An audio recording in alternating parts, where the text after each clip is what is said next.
지난 7월의 첫 번째 주일인 맥주 감사 주일을 지키곤 후에 두 번째 주일부터 지금까지 우리는 성령이 임하시면 이라는 주제로 사도행전의 말씀을 10번에 걸쳐서 함께 나누어 왔습니다. 기억하시지요? 성령이 임하시면 우리가 어찌할꼬 우리의 죄를 깨닫고 회개하게 됩니다. 성령이 임하시면 우리를 보라 성령으로 새롭게 변화된 우리 자신의 모습을 나타내게 됩니다. 그리고 한 마음으로 담대하게 복음을 전하는 자가 됩니다. 성전에 있든지 집에 있든지 곧 어떠한 위기의 상황에서도 믿음의 길을 포기하지 않고 좌절하지 않습니다. 성령이 임하시면 그 공동체에는 사람의 말이 줄어들고 하나님의 말씀이 점점 왕성하여집니다. 성령이 임하시면 세상을 부러워하던 자가 하늘을 우러러 주목하는 자가 됩니다. 그동안 관심하지 않고 무시하던 연약한 사람들, 차별받고 고통 가운데 있는 사람들이 바로 성령의 사람인 내가 먼저 찾아가야 할 사람이고 또한 사랑해야 할 이들임을 깨닫게 됩니다. 내 인생의 주인은 내가 아니라 나를 이 세상에 보내신 하나님이심을 깨닫고 하나님의 뜻대로 쓰임받아야 하는 하나님의 그릇임을 알게 되기 때문입니다. 다시금 성령의 사람으로 세움받은 저와 여러분을 통해서 오늘 이 시대에도 말씀을 듣는 모든 이들에게 하나님의 놀라운 구원의 역사가 새롭게 펼쳐져 가게 되기를 간절히 소망합니다. 이렇게 사도행전 10장까지 살펴보았던 성령의 역사는 여기서 잠시 접고자 합니다. 기회가 된다면 내년 성령 강림 절기에 그 이후부터 함께 나누고자 하고요. 오늘부터 시작되는 감사의 달 11월에는 3번에 걸쳐서 우리 인생에서 가장 중요한 문제들에 대해서 나누고자 합니다. 성경은 우리 인생의 가장 중요한 문제에 대해서 무엇이라 답하고 있는가 함께 나누고자 합니다. 여러분 인생에서 가장 중요한 문제가 무엇이라고 생각하십니까? 내 인생에서 가장 중요한 문제가 무엇인가? 굉장히 어려운 질문 같지만 이 문제에 대한 답 자체는 의외로 쉽습니다. 우리가 사춘기 시절에 처음으로 고민하게 되는 문제이기도 하고 그러나 그때만이 아니라 우리 인생에서 순간순간 다시금 다가오는 문제이고 어떤 이들은 평생토록 이 문제에 대한 답을 찾지 못하고 생을 마치는 이들도 있습니다. 인생에서 가장 중요한 첫 번째 문제는 삶의 정체성에 대한 물음입니다. 나는 누구인가? 여러분, 나는 누구인가? 스스로 나에 대해서 잘 아는 것 같다가도 우리는 뜻밖의 문제에 부딪히거나 예상치 못한 문제를 만나게 되면 정체성의 혼란을 느낍니다. 특히 요즘처럼 하루가 다르게 급변하는 이 시대에 나는 누구인가? 이 질문에 대해서 분명하게 대답할 사람이 그리 많지 않습니다. 예전에는 한 번 직장에 들어가면 거의 평생을 그 직장에서 일하는 경우가 많았습니다. 그래서 나는 어느 직장에 다니는 누구입니다 라는 정체성을 가질 수 있었어요. 그러나 지금은 평생 직장이라는 개념이 없어졌습니다. 그래서 이 문제를 고민하고 이에 대한 답을 찾고자 노력하는 것 자체를 이제는 더 이상 무의미하다고 여기고 이 물음에 대한 답을 회피하는 이들이 점점 많아졌습니다. 그러나 분명한 것은 나는 누구인가? 자신의 정체성에 대한 이 질문에 대해서 확고한 답을 가지지 못한다면 그 인생은 참으로 무모하고 위험하게 됩니다.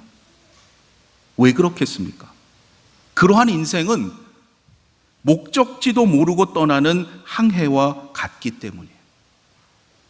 어디로 가야 할지 모른 채로 그저 떠난다는 겁니다.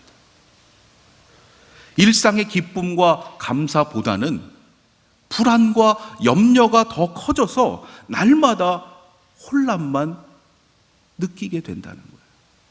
내가 왜 살아가야 되는지, 내가 무엇을 해야 되는지 알지 못하고 살아가는 거예요.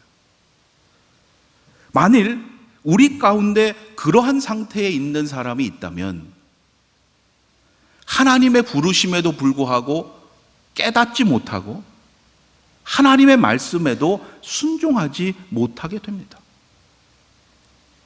우리가 진정 가치 있는 인생을 살고 싶다면 특별히 바라기는 젊은 시절에 반드시 이 질문에 대한 명확한 답을 가지고 있어야 한다는 거예요. 때로 흔들리고 넘어질 수 있습니다. 그러나 이 질문에 대한 분명한 답을 가지고 있는 사람은 반드시 다시 일어설 수 있습니다. 그렇다면 믿음의 인생을 살아야 하는 우리는 우리의 정체성을 어디에서 찾아야 하겠습니까? 너무나 당연한 답일 것 같지만 하나님의 말씀인 성경에서 답을 찾아야 돼요. 너무나 당연한 것 같아서 그런지 그렇지 않은 성도들이 많이 있다는 거예요. 하나님의 말씀인 성경에서 우리의 정체성을 찾아야 합니다. 바로 오늘의 본문이 예수님을 통해서 우리의 정체성을 깨닫게 하시는 사건이에요. 예수님께서 마귀에게 3가지 시험을 당하셨다. 그것을 아는 것이 중요한 게 아닙니다. 이 시험을 통해서 우리에게 무엇을 깨닫게 하시는지 우리가 그것을 분명히 알아야 한다는 거예요. 예수님은 자신이 누구인지 분명히 아셨기 때문에 마귀의 간교한 시험을 물리치실 수가 있었습니다. 마귀의 첫 번째 시험은 예수님의 정체성에 대한 도전이었습니다. 마귀가 도전하는 방법이란 이런 거예요. 내가 만일 하나님의 아들이거든 명하여 이 돌들로 떡덩이가 되게 하라. 이 같은 도전에는 지금 인간이 자신의 정체성을 찾는다는 명분으로 보편적으로 사용하고 있는 잘못된 방법이 여기에 고스란히 담겨 있습니다. 여러분이 지금 마귀가 던진 이 물음을 듣고 뭔가 좀 이상하다 라고 느끼십니까? 아니면 별로 이상하지 않습니까? 별로 이상하지 않을수록 사탄이 세상에 제시하는 이 방법에 그만큼 익숙해져 있고 길들여져 있다는 거예요. 이 말을 듣고 예수님처럼 우리도 이건 아닙니다. 이 일을 제기할 수 있어야 됩니다. 내가 만일 하나님의 아들이거든. 마귀가 도전하고자 하는 것은 바로 이거예요. 우리는 돌들로 떡덩이가 되게 하는 그 기적에, 눈에 보이는 기적에 관심이 갈 수 있지만 이것은 마귀에는 별로 중요한 것이 아니에요. 마귀는 예수님에게 이미 그러한 능력이 있다는 것을 잘 알고 있습니다. 그보다 하나님의 아들이라는 예수님의 정체성 자체를 흔들고자 도전하고 있는 거예요. 그래서 마귀의 도전은 조건문으로 되어 있습니다. 내가 만일 하나님의 아들이거든. 여기서 하나님의 아들이라는 이 말, 신약 성경에서 매우 중요한 단어입니다. 트리니티 성경 공부를 하고 계시는 분들은 떠오르실 거예요.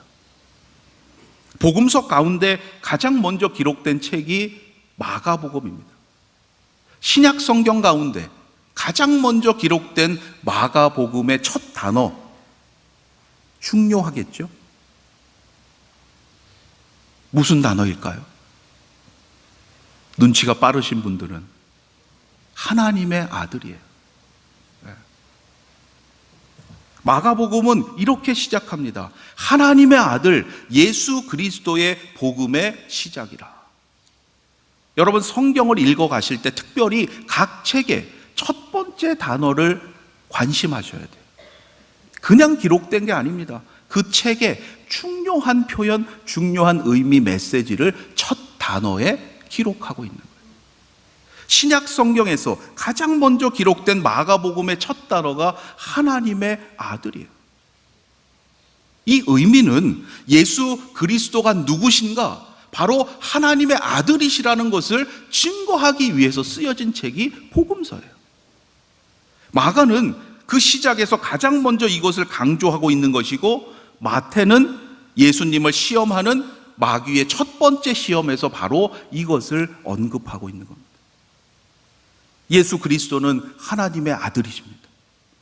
하나님의 독생자이신 그 예수님에게는 아버지 하나님께서 주신 전능하신 능력이 있습니다. 그래서 특별히 마가복음에 보면 하나님의 아들 예수 그리스도의 복음의 시작이다라고 선언하고는 가장 먼저 예수님께서 행하신 치유와 이적의 사건을 전합니다. 예수님은 요한보다도 위대하신 분입니다. 자연보다도 위대하시고 죽음마저도 정복하시는 분임을 먼저 소개해요. 왜요? 그래야 십자가에 달리신 이유가 예수님이 능력이 없어서가 아니라 전능하신 하나님의 아들이심에도 불구하고 우리의 죄를 대속하시기 위해서 십자가를 지신 분으로 증거할 수 있기 때문이에요. 그런데 사탄은 뭐라고 말합니까? 내가 만일 하나님의 아들이거든, 어떤 조건 하에서만 하나님의 아들임을 인정하겠다는 뜻입니다. 그 조건이 뭡니까? 돌들을 떡덩이로 변하게 만드는 거예요. 돌들을 지금 당장 떡덩이로 변하게 하면 하나님의 아들로 인정해주고, 그렇게 안 하면 하나님의 아들로 인정하지 않겠다는 겁니다. 여러분, 이것이 바로 사탄이 예수님에게 도전했던 방식이고, 또한 오늘도 이 세상이 우리의 정체성을 흔드는 방식이에요. 오늘 우리도 사탄에게 똑같은 이러한 도전을 받습니다. 부자가 되고 사람들이 부러워하는 자리에 오르면 복 받았다고 여깁니다. 그런데 그렇지 않으면 너는 왜 교회 다니는데도 복 못 받니? 왜 이렇게 사니? 도전합니다. 여러분, 그러할 때 그 사탄의 도전을 어떻게 물리치십니까?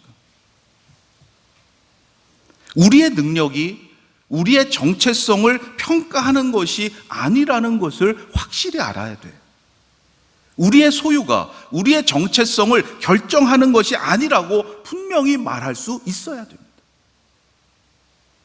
그렇지 않으면 상황에 따라서, 소유에 따라서, 건강에 따라서 우리 인생의 방향이 끊임없이 흔들리게 되어 있어요. 여러분, 나이와 상관없어요. 평생토록 나의 정체성이 분명하지 않으면 하나님께 쓰임받지 못하는 거예요. 성경에 등장하는 훌륭한 인물들 가운데에도 마찬가지예요. 모세도 그러했습니다. 바로의 궁에서 왕자로 지낼 때는 애굽 사람을 쳐 죽일 정도로 담대하고 자신감이 있었어요. 그러나 도망자 신세가 되어서 남의 양을 치게 되자 자존감이 바닥에 떨어졌죠. 바로 그때에 하나님께서 모세를 부르세요. 여러분, 하나님은 내가 잘 되고 평안할 때만 부르시는 게 아니에요. 도저히 할 수 없을 때, 인생의 나락으로 떨어졌다고 생각할 때 하나님은 모세를 부르셨어요. 그때 모세가 뭐라고 대답했습니까? 내가 누구이기에 바로에게 가며 이스라엘 자손을 애굽에서 인도하여 내리이까? 자기 자신을 어떻게 생각하고 있는지가 분명히 드러나죠.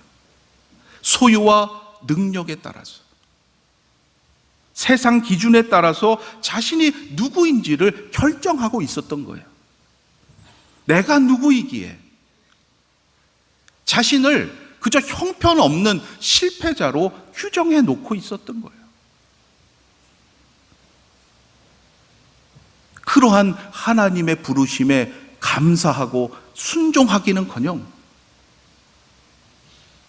내가 누구이기에 하나님의 부르심에도 불구하고 계속해서 거절합니다. 그리고 결국 하나님께 책망을 받고 나서야 응하게 되죠. 사탄의 이러한 방식에 정체성이 흔들린 정도가 아니라 소위 멘탈이 완전히 무너져 버린 선지자도 있었어요. 모두 850명이나 되는 바알의 선지자, 아세라의 선지자들과의 그 대결에서 놀라운 승리를 거두었던 하나님의 사람 엘리야 있습니다. 그렇게 승리에 가득 차 있던 엘리야가 바로 그 다음 장면에서 어떻게 됩니까? 왕비 이세벨이 엘리야를 잡아 죽이겠다고 하자 그 소식을 듣고는 그 자리에서 도망을 가버리고 말아요. 겨우 하루쯤 되는 길 가서 로뎀 나무에 앉아서 그가 뭐라고 말했어요?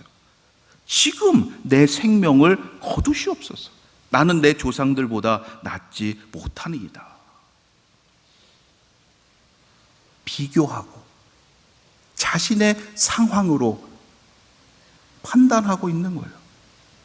위대한 선지자라고 여기는 엘리야도 자신의 능력과 자신의 상황에 따라서 판단했다가 하나님의 사람이라는 그 정체성을 완전히 잃어버렸던 거예요. 여러분은 어떠십니까? 여러분은 누구라고 생각하고 살아가십니까? 조금만 잘 되면 내 능력으로 한 것처럼 으쓱하고 자랑하다가 그런 것이 없어지면 여러분 사람들 앞에서 주눅 들어서 만남도 회피하고 하나님께 예배 드리는 자리도 회피하지 않습니까? 우리가 잘못된 정체성을 가지고 있으면 무엇보다 하나님의 은혜에 감사할 수 없게 돼요. 우리가 잘못된 정체성에 빠져 있으면 하나님께서 부르시는데도 깨닫지 못하고 순종할 수 없게 됩니다. 지금도 많은 이들이 마귀의 이 방식에 길들여져서 살아가고 있어요. 예수님은 하나님의 아들이라는 정체성에 도전했던 마귀의 이 괴략에 속지 않으셨죠. 첫 번째 시험에 대한 예수님의 대답은 이러했습니다. 기록되었으되 사람이 떡으로만 살 것이 아니요 하나님의 입으로부터 나오는 모든 말씀으로 살 것이라 하였느니라. 아멘. 먼저 기록되었으되 라고 말씀하시는 것은요, 중요한 의미가 있어요. 예수님 자신의 정체성을 내 능력, 내 형편에 두시겠다는 것이 아니라 이미 기록되어 우리에게 전해주신 하나님의 말씀에서 찾으시겠다는 거예요. 여러분, 예수님도 그리스도라는 자신의 정체성을 말씀에서 찾으셨어요. 예수님 자신의 생각이나 예수님 자신이 경험한 대로 답하고 계신 것이 절대 아닙니다.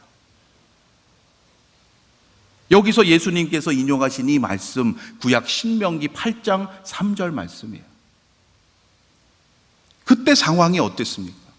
출애굽한 이스라엘 백성들이 광야 생활을 하게 되는데 굶주리고 목마르게 돼요. 그러자 뭐라고 말했어요? 차라리 애굽에서 종살이 하던 때가 낫다. 여러분, 어떻게 그렇게 할 수 있어요? 비교할 가치가 되지도 않는 거잖아요. 놀라운 구원의 은혜를 망각하고 하나님을 원망하면서 모세를 죽이려고까지 합니다. 차라리 애굽에서 종살이 하던 때가 낫다는 거예요. 왜요? 영생의 은사보다 당장에 먹고 사는 것이 더 중요하다고 여기기 때문이에요. 여러분, 이것은 너무나 중요한 문제예요. 특별히 여러분의 자녀들에게 이 인생의 분명한 기준을 가르치셔야 됩니다. 당장에 먹고 사는 것, 여러분 시급할 수 있지만 어떻게 영생의 은사와 비교할 수 있습니까? 그런데 많은 이들이 믿음의 성도라고 하면서도 그렇게 살아가고 있다는 거예요. 돈만 벌 수 있다면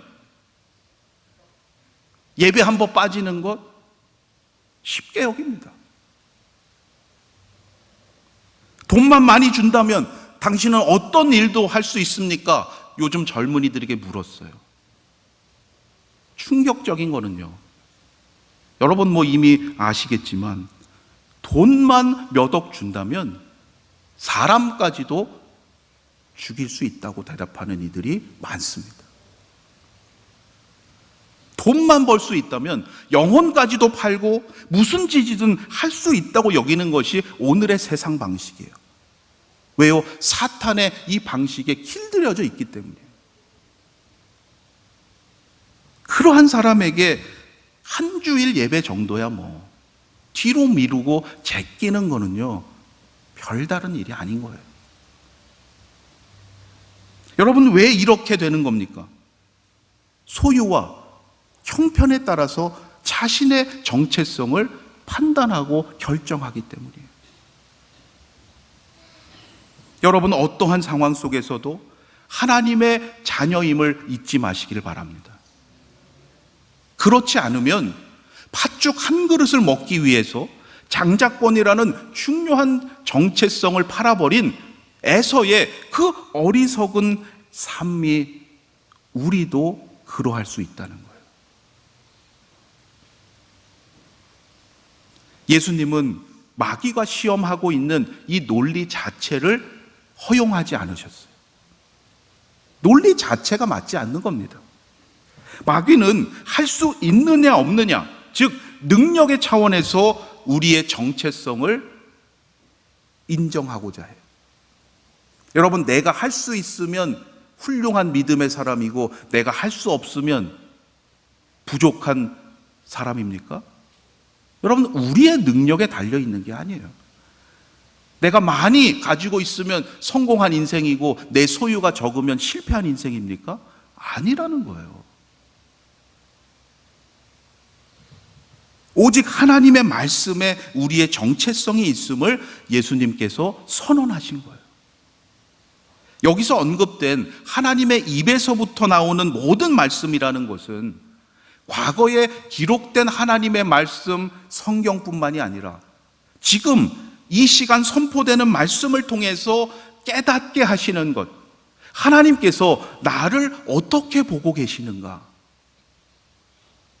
그 말씀까지도 포함하는 겁니다. 여러분, 지금 하나님께서 여러분을 어떻게 보고 계시겠어요?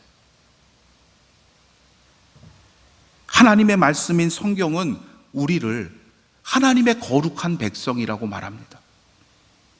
하나님께서 택하셔서 믿음으로 구원받게 하시고 영생을 은사로 받은 자들이라고 말씀하세요. 바로 여기에 우리의 정체성의 근거가 있어야 돼요. 예수님의 경우 사탄의 이 시험을 받기 직전에 하나님께서 그를 어떻게 보고 계시는지를 듣게 돼요. 오늘 본문 바로 앞에 3장에 보면 예수님께서 세례를 받으시는 사건이 기록되어 있습니다. 세례를 받고 물에서 올라오실 때 하늘로부터 말씀을 듣지요. 이는 내 사랑하는 아들이요 내 기뻐하는 자라. 하나님 아버지께서 하나님의 아들에게 주신 말씀. 예수님은 하나님의 아들이라는 분명한 정체성을 가지고 계셨기에 여러분, 어떠한 상황에서 지금 시험을 받으신 거예요?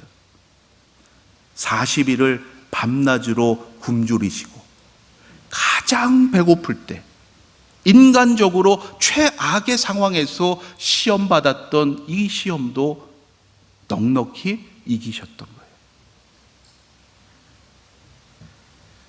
여러분, 마귀의 시험은 우리가 가장 힘들 때, 우리의 가장 연약한 것을 공격합니다.